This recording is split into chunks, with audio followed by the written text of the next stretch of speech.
Good morning and welcome in, everyone. Before we get into this morning's update, let's take a quick overlook of what's going on across the market. Bitcoin's down about 300 points right now to 60,849. We're in a consolidation phase right now. Bitcoin did pull all the way down overnight to approximately 59,737, pulled back up to 61,400. And as of right now, we've had a quick sell-off here this morning. When everybody wakes up in the U.S., it happens almost every day. The volatility starts. Nobody knows how far it's going to go. Let the U.S. wake up at 8:30, 9:30 a.m. Eastern Standard Time. 6:30 a.m. Pacific Standard Time, which it's 5:35 right now on the Pacific Standard Time. And we always have this volatility. Overnight, we had a wide range on XRP. I mean, it wasn't like crazy wide, but we did go from 59.24 cents back up to 60.4 cents approximately. And now, as we can see, waking up this morning, XRP is on a little bit of a bearish bias here in the shorter time frames, back down to 59.7. And we ask ourselves, is XRP going to finish this breakout and start pushing these upper levels, or do we break down here this morning? We don't know. I still feel like we should come up to 64 cents. A lot of the targeted areas are pointing to that fact. We held 59.3 the first time through. It looks like to me we're on a cup and handle in the short term. That should give us the momentum to 64 cents. Now, if we break down and lose 593 and ultimately come down past 58.4 cents, it invalidates this thesis. So we could invalidate this thesis if we come down below 58.4 cents. Right now, we're doing the typical consolidation up and down. We went up, we came back down and back tested. And now it looks like we're clearing out the levels. Bitcoin right now is the smoking gun here, because right now it did pour out a little bit this morning, but Bitcoin still looks like it's trying to play off of this inversion. And if this inverse pattern plays out, it's going to lead to a little bit of momentum here to end the week. We got boom, boom. I mean, if this plays out like it's supposed to, I would be shocked if Bitcoin doesn't come up to 65.5. That's where it's teasing us. Now, if it's a fake out here and it breaks down, we'll find ourselves at 56,814 in time. But it doesn't necessarily look like that's what's happening. I mean, anything can happen. Anything can happen. We can be teased. But the fact that Bitcoin is above that 4-hour, 200-day support leads me to believe that we got something bigger probably starting to happen here. Yeah, we have this little consolidation, but it feels like something bigger is still in the works. Sure, XRP could roll over and it could come right through. Bitcoin could come right through and it could prove this theory wrong. And if we get invalidated in the theory, we do. But until it invalidates, this looks like there's something more to the top end here. But, with market manipulation, it can look one way, they can pour it out, We're used to this in the cryptocurrency sphere. But right now, I'm looking for XRP. Yeah, it's in a consolidatory strike here. I don't really... We'll see. That's a 4-hour reversal candle, technically, even though it's got... You know what? It almost feels like these are disguised drops this morning. This is... Still got more top end. That's still more of, I think, a dragonfly doji. 60 cents is the middle. It came down to 597, went up to 602. 597. It kind of looks like this is a fake out. I feel like tonight when we come back and talk, it's probably going to have a little bit of a move up. But hey, I'm not a financial advisor, so I could be completely feeling this wrong on the market. But until some of these things become invalidated, like we have the golden cross in the daily, I don't like that 4-hour time frame initially, but now that it pulled down a little bit more, it almost looks a little more like a fake out. It really does. This looks weird.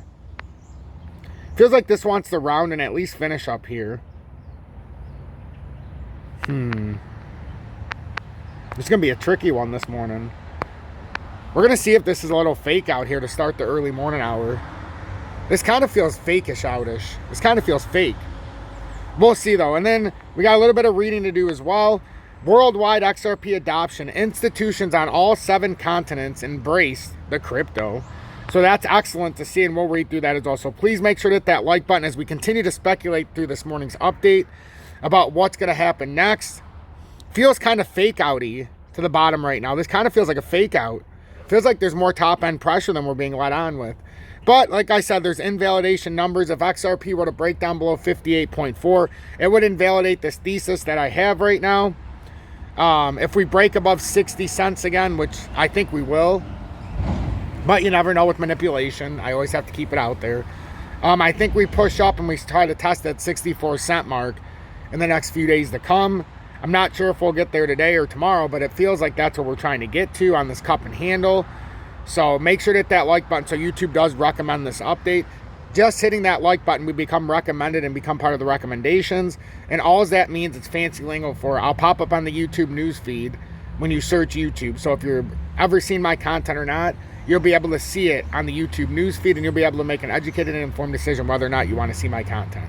So make sure to hit that like button. I'll catch you on the other side of the intro.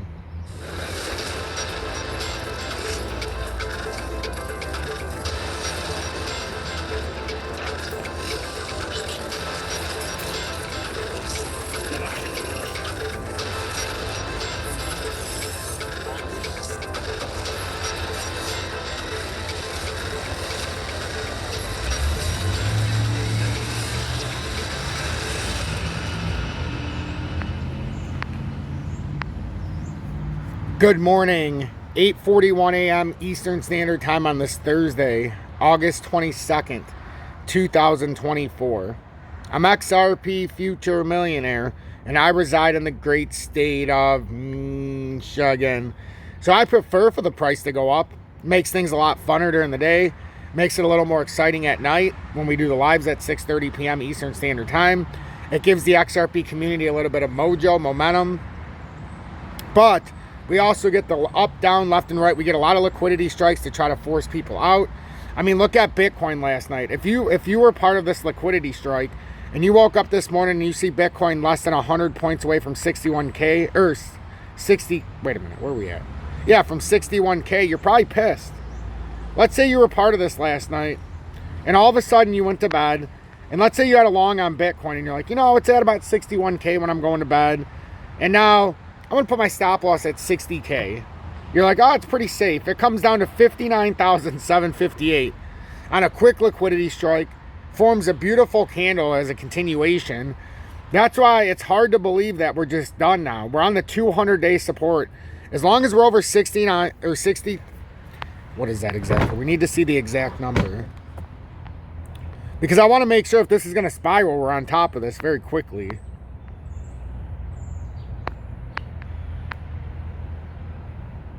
So that right now I would say in real time, 60,788 is that's exactly right around there. 60,800. I would say that's a great area. If Bitcoin holds 60,800, this is the 200-day support. This feels almost fakey. I don't like the fact the time of the day it is, because this is where there's often the general market manipulation to where you get the false cravata of what's going on for the daily trading day, and then all of a sudden it reverses very quickly. This doesn't feel right. This feels more bullish than bearish. Now, if it goes below certain levels, yeah, it invalidates this more bullish than bearish feeling. We would like to keep holding 60,800. There's the opportunity that it obviously could come back to 60,100. It already came down last night. That was a huge liquidity hit, though.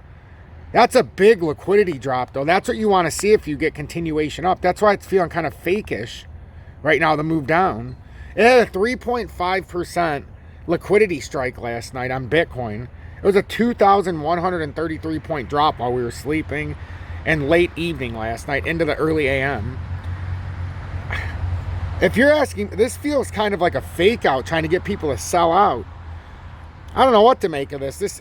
It looks red. Everything looks red, but it looks more bullish than it's indicating. Now, like I said, if XRP breaks 58.4 cents, that theory is invalidated. It really, really is. The dollar's just getting fucking hammered. Down below 102, closing it on 101.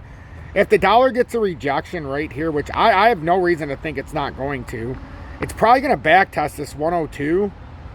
Rejection there would lead us all the way down. Ooh, 98.5. Ooh.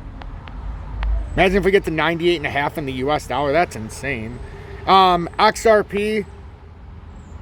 I I find it hard to believe. If we break down from here, it's over right now for XRP. I just find it hard to believe that with all the momentum we've built, that it's just going to give it back. It's only August 22nd. We still have 9 days until the escrow dump. It makes too much sense here to just come down. I think what it's going to do is it's going to surprise the masses, and it's going to come up to at least that 61.8. That's what I think. But if it invalidates this, obviously, then it could come down for further correction. Maybe this is our willpower trying to keep it up here. But we'll see. We got to go through a bit of reading, and then we'll take another look at this. And if you're looking to trade XRP, especially when you see red in the market, look in the video description below and or pinned comments. There's HOTCOIN and BITUNIX. Also on my page, just click on my emoji on my page, the picture, and you'll see, once you click on it on the home page, it'll show BITUNIX plus 5 other links. You can use it to trade XRP or your favorite crypto with no VPN or KYC worldwide unless you're sending or receiving from a bank account, and that's HOTCOIN and or BITUNIX.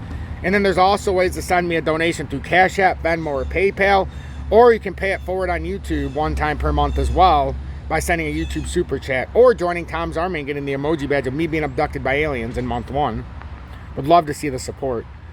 Worldwide XRP adoption. Institutions on all 7 continents embrace the crypto. Ripple has been making great strides in expanding the utility of its digital asset XRP worldwide. A new report by Tokenizer shows that institutions are now deploying XRP on all 7 continents. This puts to rest the debate on the robustness, versatility, and possibility with Ripple, especially ongoing lawsuits in the courts of the United States, yet to clarify regulations. The partnership of Ripple have done pretty well outside the US, which is evident from the growing acceptance of technology. The research highlights various partnerships that have emerged in regions like South America and Europe. For example, the Bank of Colombia has tested its central bank digital currency CBDC on Ripple's platform, a commitment toward upgrading the nodes or modes of financial transactions. And here's Tokenizer. Since Ripple's partial win from the SEC last year, we've seen incredible momentum. While the US is still slowly dragging their feet, this hasn't stopped Ripple from expanding out further across the globe, though. Today we'll look at how Ripple XRP and XRPL is being mass utilized outside of the US. Frankly, every continent on Earth can be seen using XRP or Ripple service to some extent now. But the collaborations we've seen formed during after the lawsuit is what's really eye-opening. While the US touted as the leader in tech is slow and hesitant on Ripple, this hasn't stopped other countries from looking to get a step ahead. South America, perhaps one of the most notable here, has been via the release of the Ripple CBDC platform. While the majority of CBDC tests have largely been held internally or via the Bank of International Settlement, we've seen Ripple surprisingly able to gain some strong traction their way. One of such banks was the Bank of Colombia in South America, which has deployed and tested the CBDC on Ripple's CBDC platform. Fenasbac is touted as the National Federation of Associations of Central Bank Servers. Ripple had joined Fenasbac's next accelerator to advance Brazil's financial sector and aims to sponsor 2 fintechs that show promise. Some other topics they've discussed for collaboration include interoperability, treasury management, payments, tokenization, etc. Europe, Ripple had partnered with Clear Junction for cross-border payments between Europe and the UK. As a licensed and regulated entity by the FCA, this is a big move for Ripple, being seen as a compliant light. Montenegro's central bank has also been one of the handful of central banks that have selected Ripple's CBDC platform as their testing deployment method. DZ Bank is one of Germany's largest commercial banks. They have integrated with Medico, which is a digital asset custody firm Ripple had purchased. Through the integration, DZ Bank launched their institutional digital asset platform. This is another big plus as we see subsidiaries of Ripple also gaining traction amidst the U.S. lawsuit. Asia, we know that SBI has been a long-time supporter and partner of Ripple since their joint venture began in 2016. There have been various advancements such as SBI exec on Ripple's board of advisors. Just last year in August, we had seen the next steps of the partnerships in extending XRP to directly be utilized for cross-border remittances via SBI Remit. They now plan to use XRP directly with payment transfers across Philippines, Vietnam, and Indonesia. They've chosen these areas as the World Bank has reported those are some of the fastest growing remittance flows. Vietnam's inbound remittances grew 5.2% to $13 billion in 22, while Indonesia's rose 6% to reach $10 billion. And then there's the Philippines, which ranked number 3 worldwide for inbound remittances behind India and China. This is a big move forward for the collaborations of SBI and Ripple, and it highlights not just the growing demand of payment infrastructures in Southeast Asia, but it also directly underpins the core utility of XRP token as an agnostic currency bridge. The Monetary Authority of Singapore had previously quoted Ripple in their payment and CBDC documents. To see them now also gain a major payments institution MPL license from the MAS really leaves a lot to wonder. The license allows Ripple to expand its payment services in Singapore, such as Ripple Payments and their CBDC platform for businesses and institutions. Most notably, this makes Ripple one of 14 companies licensed to offer digital payments token services. Once again, another key economy in Asia, which has now approved Ripple as one of few. The Hong Kong Monetary Authority has been testing in a variety of CBDC pilots and platforms, while projects by the Biz, such as Mbridge and Sila, come to mind. They've also conducted tests of their own. One of the main EHKD trials involved both Ripple CBDC platform and Toko on Hedera Hashgraph. Through the collaboration with Fubon Bank, they tested home equity lines of credits, HELOC, and mortgages with a CBDC infrastructure. This is one of the few central bank digital currency tests that tests with an environment outside of payments and involver assets. HKMA has since concluded this test to be successful and have discussed on implications of phase 2. This is arguably the biggest central bank that's leveraged Ripple CBDC platform, and for a use case around something as large as HELOC is a big sign. In the Middle East, Ripple has spent the past year building connections with Dubai. Most notably, we saw them form a partnership with Dubai International Financial Centre to advance DLT adoption in the UAE. But as we discussed, this goes all the way back to when the DFSA initially approved of XRP as the third digital asset after Bitcoin, Ethereum, Litecoin, and even before that was Ripple opening an office in the heart of Dubai's International Financial Centre. This opening was paired with the news of them holding Ripple Swell in Dubai for 2023. There's certainly much more to the story here, and given the recent partnership, we may see more real soon. The Commercial International Bank, CIB, is one of the largest banks across Egypt and have partnered with Ripple to enable blockchain-based payments and NFTs. But this isn't the only Egypt bank partnered with Ripple. Back in 2021, they also partnered with the National Bank of Egypt to begin using Ripple's payment services. There certainly seems to be a growing trend amongst financial leaders in Egypt preferring Ripple. Africa. Anafric is a major player in the Pan-American payment space for domestic digital payments and over 400 million mobile wallets. The goal of this partnership is to expand remittance capabilities in Africa and across its borders with various Gulf nations, the UK and Australia. There will be 3 new blockchain-based payments corridors in these regions between Anafric, PayAngel equals UK, PayPal equals Gulf Island, Ripple partners, Zazi transfer equals Australia, Oceania. The Republic of Palau is another public entity that had utilized Ripple's CBDC platform. Specifically, they're actually testing for a stablecoin rather than direct CBDC itself. The Palau stablecoin's PSC pegged to the US dollar. Surprisingly, Palau had begun, how much of this? I want to read all of this.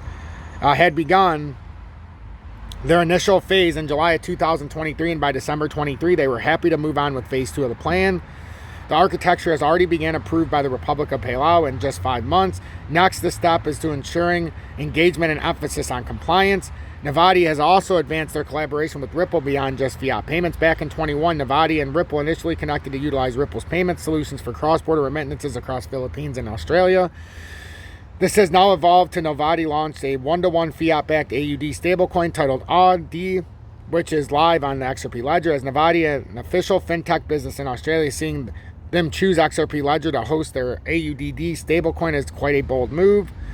Ripple had also discussed with the Reserve Bank of New Zealand, RBNZ, on CBDC negotiations. Though it's important to remember, this is not quite far as along as or official as we've seen from Palau or Colombia, but interestingly, even before this, we've actually seen the RBNZ cite Ripple in their CBDC papers. It'd certainly be important to the New Zealand CBDC begins to mature. The momentum Ripple's built since their 2/3 partial win last year has been nothing short of amazing. Keep in mind, I just handpicked some partnerships that I felt were most worth highlighting here. In reality, there's tons more that Ripple announced since that go beyond just finance and payments. DREC alliance with HBAR, DAG, CSPR, Algo, RMI partnerships for Centrifugu, Lamborghini minting NFTs on XRP Ledger, those are just a few to name, or there are just a few to name, or to name a few that go beyond that we've discussed. So we can see all the partnerships right there. It's pretty impressive. SBI XRP payments, September 23, and then you can read all the way around.